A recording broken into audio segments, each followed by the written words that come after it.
जय हिंद मेरे सेठ श्रेणियों और आप सभी का स्वागत है प्रीतम एकेडमी परिवार में। और मैं हूं पंकज कुमार। तो दोस्तों आज की इस वीडियो पे बात करेंगे क्लास 12th का जो ज्योग्राफी है आपका, ज्योग्राफी का यानी कि बात करेंगे भूगोल का।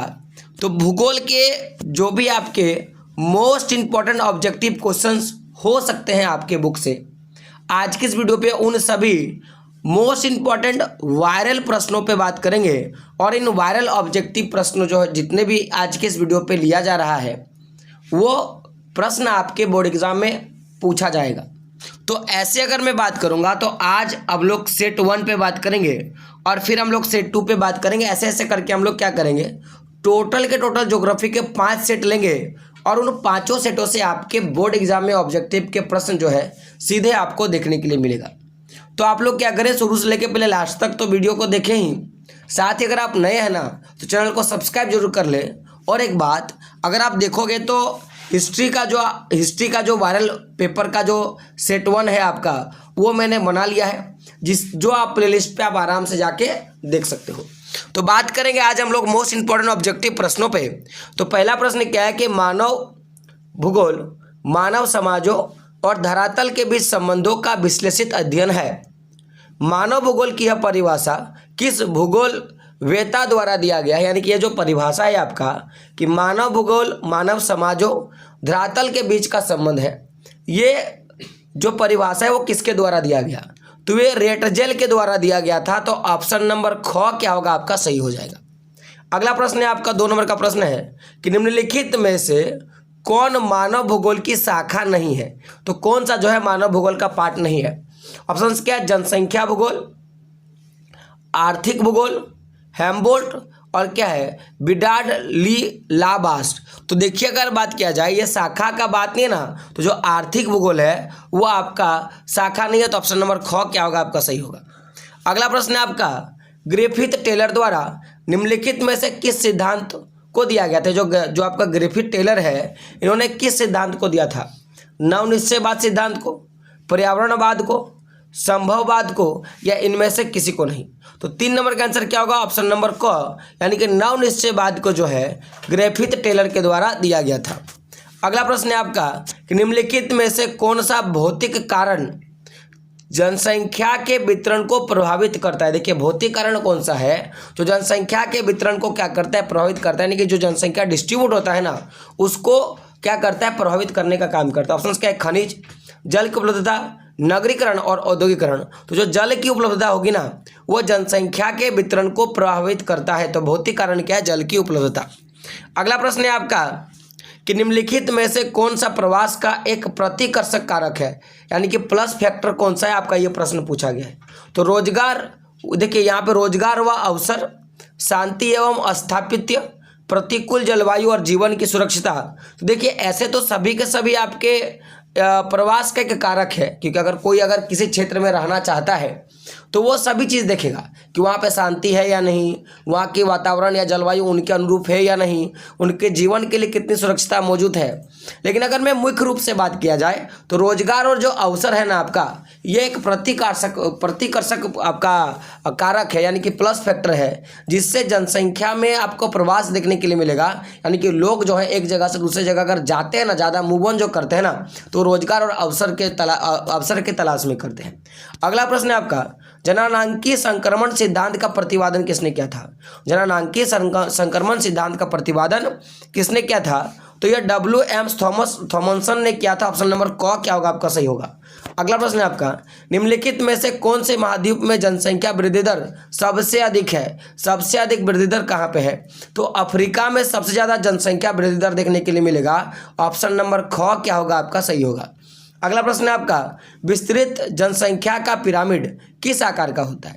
तो देखिए जनसंख्या के आकार का पिरामिड का एक तरीका रखेगा। मान लीजिए एक व्यक्ति हुआ, एक व्यक्ति ने क्या किया, 2 लोगों को पैदा किया, फिर 2 क्या करता है अपना, ये 2 करता है, ये 2 करता है। तो देखो कैसा बना, एक आकार कैसा बना है, त्रिभुजाकार आकार बनाया ना, तो ये त्रिभुजाकार होगा। अगर विस्तृत जनसंख्या का पिरामिड बोलेगा तो ये कैसा होगा, त्रिभुजाकार होगा। ये बात आपको याद रखना। ऑप्शन नंबर आपका क्या हो जाएगा, ऑप्शन नंबर आपका देखोगे यहाँ पे आपका ख है तो ख होगा। अगला प्रश्न है आपका ब्राजील में कॉफ़ी के बागानों को किस नाम से जाना जाता है? ब्राज़ील में जो कॉफ़ी के बागान होते हैं उन्हें किस नाम जानेंगे? तो उन्हें एजेंडा कहा गया। क्या कहा गया? एजेंडा कहा गया। आपका आंसर क्या होगा? ऑप्शन नंबर क। तो बात करें 10 नंबर प्रश्न पे, तो प्रश्न क्या है कि निम्नलिखित में से किस देश का आयुलिंग है ना, आयुलिंग पिरामिड संकरणीय आधार और सुंडाकार शीर्ष के आकार का है। देखिए इसका जो आधार कैसा होगा? संकरणीय होगा और इसका शीर्ष कैसा होगा? सुंडाकार होगा। यानी कि जब इसका डायग्राम बनाया जाएगा तो इसका जो पिरामिड बनेगा ना उसका आधार संकीर्ण बनेगा और जो शीर्ष बनेगा वो सुंडाकार बनेगा। तो वो किस देश का है?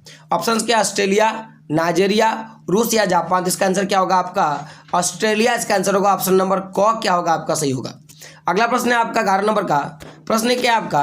कार्यशील जनसंख्या को कौन से आयु वर्ग में रखा जाता है?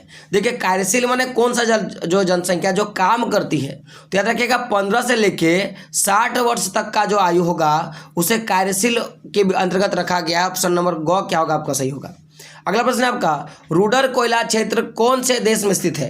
ये जो रुडर कोयला क्षेत्र है आपका वो किस देश में स्थित है? ऑप्शन क्या? ब्रिटेन, फ्रांस, जर्मनी और इटली। तो 12 का आंसर क्या हो जाएगा? इटली आंसर होगा। ऑप्शन नंबर घ क्या होगा आपका? सही होगा।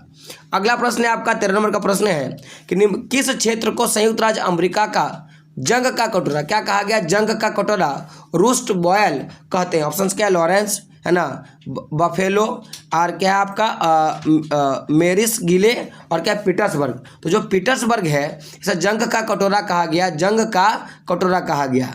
अगला प्रश्न है आपका, सेवा क्षेत्र को कौन से क्रियाकलाप में शामिल किया गया है? तो याद रखिएगा तीर्थक क्षेत्र को जो है तीसरे क्षेत्र को क्या कहा गया? सेवा क्षेत्र कहा गया।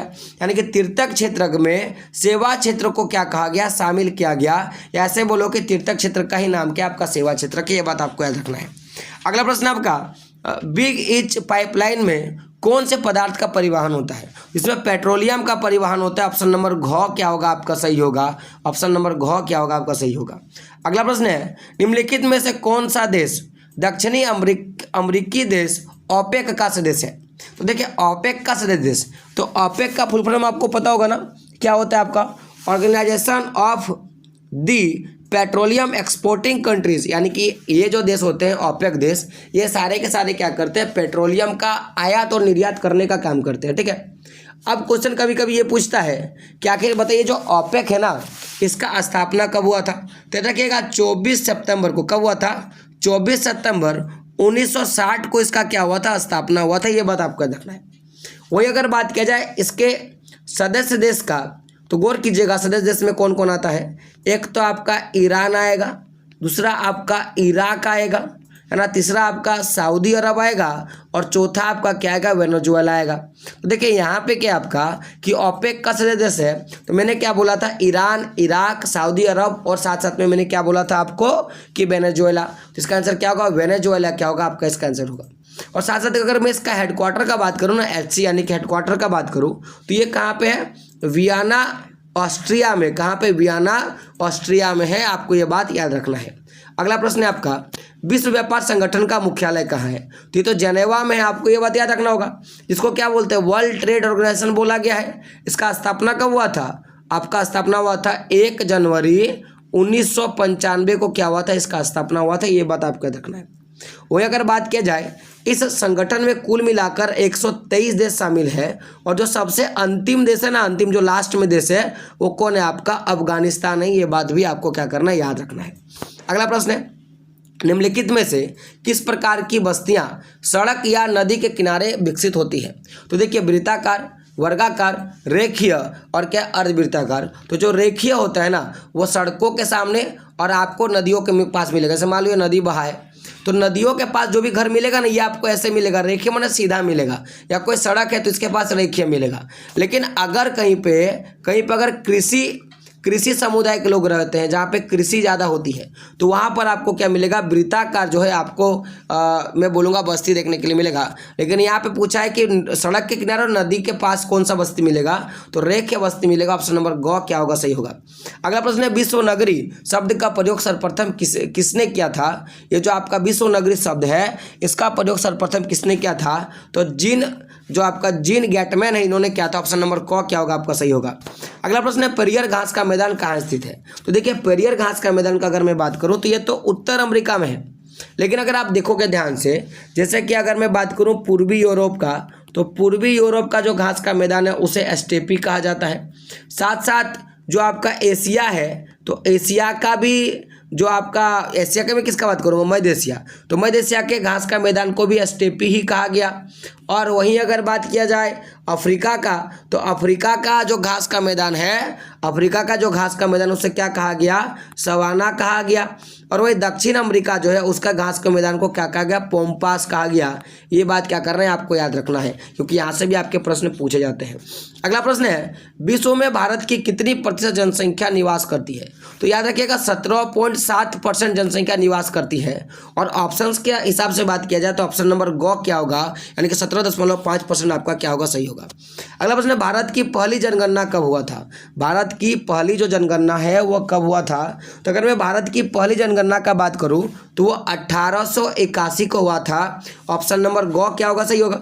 और ये जब पहली जनगणना हुई ना, देखिए गौर की जगह जनगणना, ये पहली जनगणना 1821 को हुई थी। लेकिन अगर ये पूछा जाए कि बताइए स्वतंत्र भारत की पहली जनगणना कब हुआ था, तो ये कब हुआ था, 1951 में हुआ था। ये बताइए रखिएगा, पहली 1881 में और स्वतंत्र भारत की 1991 में। और ये जब 1991 में जब पहली जनगणना हुआ स्वतंत्र भारत में, यानी कि भारत आज़ाद होने के बाद जो जनगणना हुआ 1991 में, उस समय जो हमारे प्रधानमंत्री थे उनका क्या नाम था, पंडित जवाहरलाल नेहरू। ये भी बात क्या करना है आपको याद रखना है। अगला प्रश्न है आपका निम्नलिखित में से कौन से राज्य का लिंग अनुपात सबसे न्यूनतम है। सबसे कम किस राज्य का क्या है आपका लिंग अनुपात है, ये आपका प्रश्न है। तो 23 का आंसर क्या हो जाएगा my dear friend, Haryana. Option number ग क्या होगा आपका सही होगा। लेकिन अगर ये पूछेगा कि सबसे ज़्यादा किसका है, सबसे ज़्यादा लिंग अनुपात किसका है, तो सबसे ज़्यादा लिंग अनुपात का मैं बात करूँ तो क्या होगा, केरल होगा। ऑप्शन नंबर 1 क्या होगा, सही होगा। जब पूछेगा सबसे ज़्यादा तो केरल, लेकिन सबसे कम पूछेगा तो क्या होगा, हरियाणा। ऑप्शन नंबर ग क्या होगा आपका सही होगा। ये बात आपको क्या करना है, याद रखना है। अगला प्रश्न है 2011 ईस्वी की जनगणना के अनुसार निम्न में से कौन से राज्य में नगरीकरण का प्रतिशत सबसे अधिक था। तो सबसे अधिक नगर किस किस क्षेत्र में बना था, जो सबसे ज़्यादा नगरीकृत हुआ था, तो ऑप्शन नंबर क होगा, महाराष्ट्र क्या होगा, इसका आंसर हो जाएगा। अगला प्रश्न है आपका कि निम्नलिखित में से भारत में कौन सा सबसे छोटा भाषाई समूह है। तो जैसे आपको पता होगा कि भारत में कुल मिला के 22 भाषाओं को राजभाषा का दर्जा दिया गया। लेकिन आपको यहाँ पे इस क्वेश्चन का आंसर आपको कमेंट बॉक्स में बताना है कि बताइए सबसे छोटा भाषा समूह कौन सा है। ये आपको क्या करना है, कमेंट बॉक्स में आपको क्या करना है, इसका आंसर बताना है। अगला प्रश्न है आपका गांव से गांव प्रवास में महिलाओं की सर्वाधिक जनसंख्या का क्या कारण है। अगर एक गांव से दूसरे गांव अगर प्रवास हो रहा है महिलाओं का, तो इसका सबसे बड़ा कारण बताना है, रोजगार, विवाह, शिक्षा या सुरक्षा। तो ये विवाह का सबसे बड़ा मेन मोटिव है, जिसके कारण महिलाएं जो है एक गांव से दूसरे गांव में क्या होती है, आपकी प्रवास देखने के लिए मिलता है। अगला प्रश्न है आपका निम्नलिखित में से कौन से अर्थशास्त्री ने मानव विकास सूचकांक का निर्माण किया था। किस अर्थशास्त्री ने मानव विकास सूचकांक का निर्माण किया था। तो ऑप्शन नंबर 1 क्या होगा, सही होगा। डॉक्टर महबूब उल हक ने क्या किया था, मानव विकास सूचकांक का निर्माण किया था। अगला प्रश्न है आपका मानव विकास सूचकांक में भारत का कौन सा राज्य सर्वोच्च स्तर पे है, यानी कि किस राज्य, कौन सा जो राज्य है वो सबसे ऊंचा है, यानी कि सबसे ऊपर आता है। ऑप्शंस क्या है, तमिलनाडु, महाराष्ट्र, कर्नाटक और केरल। तो 28 का आंसर क्या हो जाएगा, ऑप्शन नंबर घ। केरल का जो मानव विकास सूचकांक है वो सबसे अधिक है, यानी कि सबसे ऊपर में आता है। ऑप्शन नंबर घ क्या होगा आपका सही होगा। अगला प्रश्न है आपका 2011 ईस्वी की जनगणना के अनुसार भारत में कौन सा राज्य में महिला साक्षरता दर में सबसे कम था। किस राज्य में महिला साक्षरता दर सबसे कम था, तो आपको इसमें आंसर मिलेगा राजस्थान। और राजस्थान के बाद कौन था, तो बिहार। ये बात भी आपको क्या करना है, याद रखना है। ऑप्शन नंबर ख क्या होगा आपका सही होगा। अगला प्रश्न है आपका निम्नलिखित में से कौन सा राष्ट्रीय जलमार्ग सबसे लंबा है। देखिए यहाँ पे राष्ट्रीय राजमार्ग नहीं पूछा है, आपको क्या पूछा है, जलमार्ग, यानी कि वाटरवेज पूछा है, नेशनल वाटरवेज पूछा है। तो ऑप्शन नंबर 1 क्या होगा सही होगा। अगर इसका मैं कुल डिस्टेंस का बात करूँ तो 1620 किलोमीटर क्या है पूरा का पूरा ये NW1 जो है, मैंने NW जो है नेशनल वाटरवे जो है आपका है। ऑप्शन नंबर क्या होगा आपका क क्या होगा सही होगा। चलिए आप देखिए 30 प्रश्नों पे तो हम लोगों ने बात कर लिया था। अब हम लोग बात करेंगे मोस्ट इंपॉर्टेंट 10 एक्स्ट्रा प्रश्नों पे जो आपके एग्जाम में पूछे जाएंगे। पहला प्रश्न है, निम्नलिखित में से कौन सा कारक प्रवास का आकर्षक या अनुकूल कारक है। ठीक है, तब से मैं प्रवास बोल रहा हूँ। प्रवास को समझते हो ना, कि जनसंख्या का एक जगह से दूसरे जगह स्थानांतरित होना, वो किसी भी कारण से होगा, वो आपका क्या कहलाता है, प्रवास कहलाता है। इसमें हम लोगों ने अगर आप पढ़ोगे तो एक तो आप भौतिक कारक पढ़ोगे, फिर आप प्राकृतिक कारक पढ़ोगे, और कुछ भी मानवीय कारक पढ़ोगे जो आपको पढ़ना है, और यहाँ से आपके प्रश्न आते हैं। तो देखिए यहाँ पे आकर्षक या अनुकूल कारक पूछा है। ऑप्शन क्या है, महामारी, राजनीतिक अस्थिरता, रोजगार के अवसर, और क्या जल की अनुपलब्धता। तो ऑप्शन नंबर क्या होगा, ग। रोजगार के अवसर के कारण क्या करते हैं, लोग जो होंगे एक जगह से दूसरी जगह जो हस्तांतरित होते रहते हैं। अगला प्रश्न है, मानव विकास सूचकांक 2016 के संदर्भ में विश्व के देशों में भारत जो है कितने स्थान में आता है, कितना स्थान में है। तो भारत जो है वो 131वां स्थान में है। ऑप्शन नंबर ख क्या होगा आपका, सही हो जाएगा। अगला प्रश्न है आपका 3 नंबर का, कि नदी के डेल्टाओं के सहारे अधिवास किस प्रतिरूप के कारण होता है, या जो अधिवास होगा वो किस प्रतिरूप का कारक है। तो 3 का क्या हो जाएगा, ऑप्शन नंबर घ, अनियमित प्रतिरूप। देखिए अगर नदी डेल्टा के सहारे अगर कहीं पे अधिवास होगा तो वहाँ पे जो आकृति बनेगा ना वो अनियमित रूप से बनेगा, वो कोई भी रूप ले सकता है। तो ऑप्शन नंबर घ क्या होगा आपका, सही होगा। अगला प्रश्न है, आय कृषि में कितनी वार्षिक वर्षा की आवश्यकता होती है। आय कृषि में कितनी वार्षिक वर्षा की आवश्यकता होती है। तो ऑप्शन नंबर ख क्या होगा आपका, सही हो जाएगा, 25 से 50 सेंटीमीटर। अगला प्रश्न है आपका, निम्नलिखित नदियों में से किस नदी में सर्वाधिक पुनः पूर्ति, यहाँ पे देखिए पोग नहीं होगा, क्या होगा, योग भौम जल संसाधन है। तो गोदावरी जो नदी है वो उसके द्वारा सबसे ज़्यादा भौम जल संसाधन का क्या होता है, पुनः पूर्ति होता है। ऑप्शन नंबर ख क्या होगा आपका, सही होगा। अगला प्रश्न है, हरित क्रांति शब्द का प्रयोग सर्वप्रथम किस विद्वान ने किया था। तो डॉक्टर विलियम गॉड ने क्या किया था। ऑप्शन नंबर ग क्या होगा आपका, सही होगा। अगला प्रश्न है, भारतीय जनगणना इतिहास में किस वर्ष को ग्रेट डिवाइस क्या कहा गया, ग्रेट डिवाइस की संज्ञा दिया गया था। यानी कि भारतीय जनगणना इतिहास में किस वर्ष को ग्रेट डिवाइस की संज्ञा दिया गया था। ऑप्शंस क्या है, 1911 ईस्वी, 1981, 1951 और 1921। जो 1921 ईस्वी की जो जनगणना थी ना उसे क्या कहा गया my dear friend, great divide जो है जनसंख्या के नाम से उसे पुकारा गया। अगला क्या है, भारत में हस्तांतरित कृषि को क्या कहा गया। तो इसे झूम खेती कहा जाता है। ऑप्शन नंबर ख क्या होगा आपका, सही होगा। अगला प्रश्न है आपका, दो देशों के बीच मध्य व्यापार क्या कहलाता है। इसे अंतर्राष्ट्रीय व्यापार बोलेंगे, जो WTO के द्वारा किया जाता है। और हम लोगों ने WTO के बारे में ऊपर में हम लोगों ने पहले ही बात किया था। और आज के चैप्टर के अंतिम प्रश्न पे बात करेंगे। प्रश्न क्या है, कोची बंदरगाह अवस्थित है। कोची बंदरगाह केरल पे स्थित है। केरल क्या होगा इसका आपका आंसर हो जाएगा। ठीक है, तो देखिएगा गौर करके। तो हम लोगों ने 30 प्रश्न पे बात किया जो आपके मॉडल पेपर के हिसाब से, यानी कि मैं बात करूंगा आपके आएंगे, और 10 प्रश्न मैंने एक्स्ट्रा पे बात किया जिनको आपको याद करना है। अगर आपको इसका PDF चाहिए तो आप हमारे टेलीग्राम ग्रुप में जरूर ज्वाइन हो जाइएगा, और साथ ही साथ जो हमारा व्हाट्सअप ग्रुप का लिंक जो दिया है डिस्क्रिप्शन बॉक्स में, वहाँ पर ज्वाइन हो जाइएगा, जहाँ से आपको इस मॉडल पेपर का और बाकी सारे मॉडल पेपर का लिंक जो है आपको मिलता जाएगा। तो मिलते हैं अगले वीडियो में दोस्तों, तब तक के लिए जय हिंद, जय भारत, और आपका दिन शुभ हो।